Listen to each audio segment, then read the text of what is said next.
اگر آپ کو میری یہ ویڈیو پسند آئے تو like, comment and share, subscribe کرنا مت بھولیے۔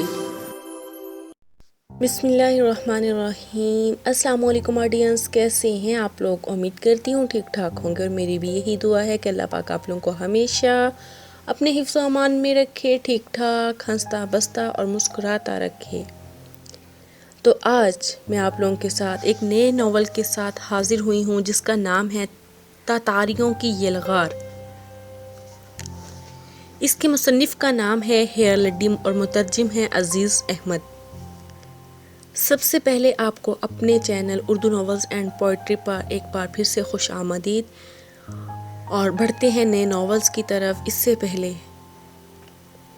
سنتے کانوں اور دیکھتی آنکھوں کو پیار بھرا سلام۔ آج کا ہمارا جو ناول ہے تاتاریوں کی یلغار، سب سے پہلے ہم تھوڑا سا اس کے بارے میں ڈسکس کر لیتے ہیں، اس کے بارے میں جانتے ہیں کہ یہ کیا ہے، یہ کس بارے میں ہے، اس کا طرز ہے وہ کیا ہے۔ سب کچھ جاننے کے بعد شروع کریں گے کہانی۔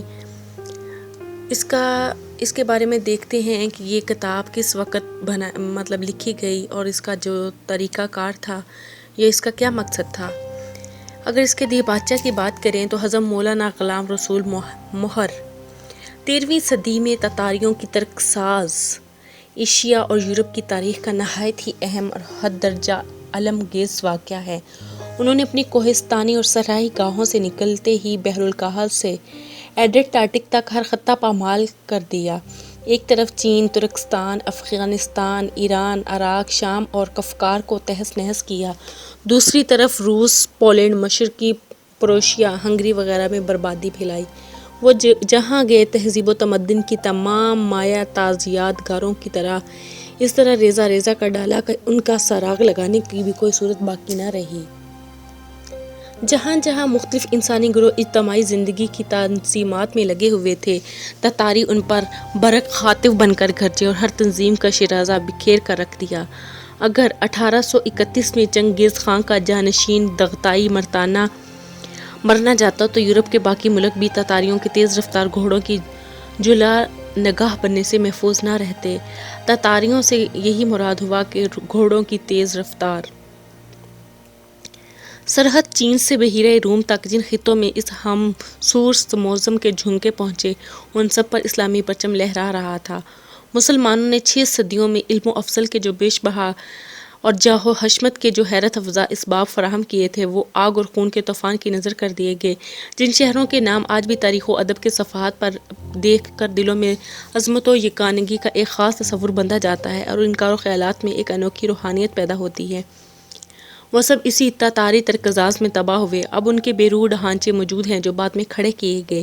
بغداد بھی ان شہروں میں سے ایک ہے جو بے شک آج بھی باقی ہے، لیکن عباسیوں کا وہ بغداد کہاں جس کی داستانیں کتابوں میں پڑھ کر آسانی یقین نہیں کرتا۔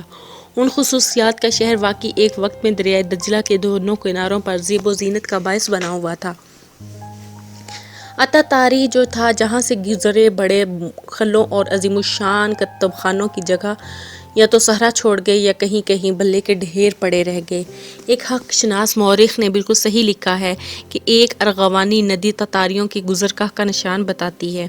تاتاریوں کی یہ پہلی کتاز ترکزانہ تھی۔ ہنگولی اور چینی ترکستان کی سطح مرتفع سے اٹھنے والے جن طوفانوں کا سراغ تاریخ نگار اب تک لگا سکتے ہیں، ان کی صحیح تعداد پیش کرنا آسان نہیں۔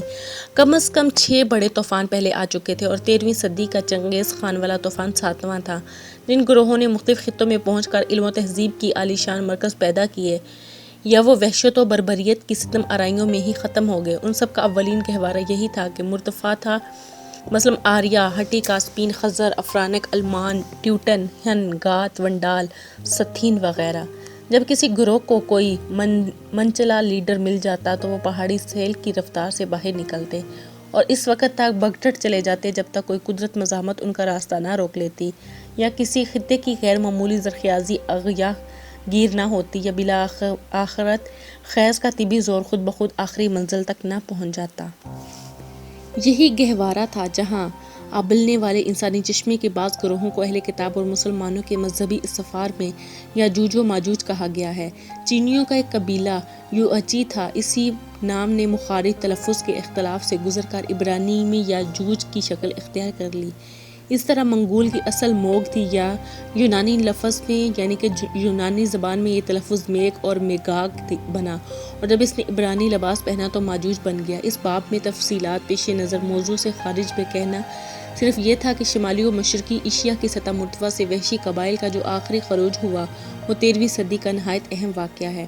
وہاں چھوٹے چھوٹے قبیلے باہمی رزم و پیکار میں لگے رہتے تھے۔ یکا یک ان میں ایک حیرت انگیز لیڈر پیدا ہوا جسے تھوڑی ہی مدت میں سب کو متحد کر کے ایک پناہ گاہ جنگی قوت بتا دیا۔ یہ تموجین تھا جس نے چنگیز خان کا لقب اختیار کیا۔ چنانچہ جب چنگیز خان اس وقت کو لے کر فتح و تسخیر کے لیے نکلا تو وقت کی کوئی بڑی طاقت مقابلے پر ٹھہر نہ سکی۔ خوارزم شاہی سلطنت اس وقت ایشیا کی قومی ترین سلطنت تھی اور خود سلطان علاء الدین محمد خوارزم شاہ بڑا جواں مرد، بہادر، تدبیر اور عظیم المنزلت حکمران تھا۔ اس کا فرزند جلال الدین میری اعظم رائی میں باپ سے بڑا ہوا تھا، لیکن پہلی ہی لڑائی میں سلطان محمد خوارزم شاہ کی عزم و مفادات ایسی ضرب لگی کہ اس کی زندگی کے باقی اوقات صرف گریز اور بچاؤ میں بسر ہوئے، یہاں تک کہ وہ بچتا بچاتا تابخیرہ قزوین کے ایک جزیرے میں پہنچا۔ ابھی دم لینے یا نہ پایا تھا کہ خستگی بیچارگی کی حالت میں دم توڑ دیا۔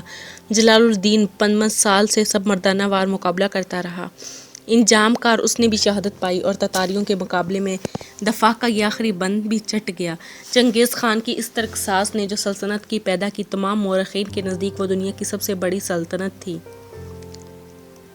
جس کتاب کا ترجمہ خواندگان کرام کے ملاخطے میں پیش ہو رہا ہے، اسی ترکزاز کی ایک مسلسل و مضطرب داستان ہے۔ اس کے مصنف مسٹر ہیلڈم ہیں، جن کا نام کسی تعارف کا محتاج نہیں۔ ان کی متعدد تصانیف ہمارے ہاں قبول چلی آ رہی ہیں اور ان میں سے 3-4 کے ترجمے بھی ہو چکے ہیں۔ یہاں موضوع کی تاریخ نگاری کے اسلوب تحریر پر تبصرہ مقصود نہیں، لیکن ان کی 2 خصوصیتوں کا ذکر ضروری ہے جن کی وجہ سے میرے اندازے کے مطابق ان کی تصانیف میں خاص کشش پیدا ہوئی۔